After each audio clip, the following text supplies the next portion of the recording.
আমার তুই মানুষ আর না মানুষ, তোর বাপে কিন্তু ঘুষ খায়। এই বেটা, তুই কি জানোস আমার বাপে ঘুষ খায়? আমার বাপে সরকারি চাকরি করে। তো 14 গোষ্ঠীর ভিতরে কেউ আছে যে সরকারি চাকরি করে? আরে বেটা, অমনি আইফোন দেয় না, আমার বাপে ঘুষ করে হইলে ওরম 2-3 আইফোন আমরাও চালাইতে পারতাম, বুঝছ নাই? কি রে তোরা এই জায়গায় বইয়া কি ঝগড়াঝাটি করতাছস?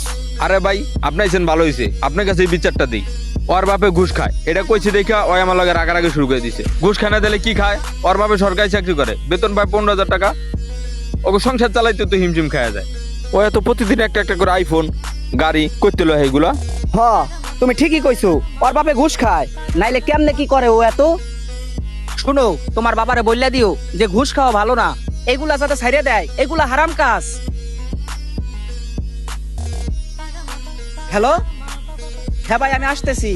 আর শুনেন, টাকা কিন্তু 1,10,000 লাভ দিতে হইব, নাইলে আমি আপনার টাকা দিতে পারবো না। যদি 1,10,000 টাকা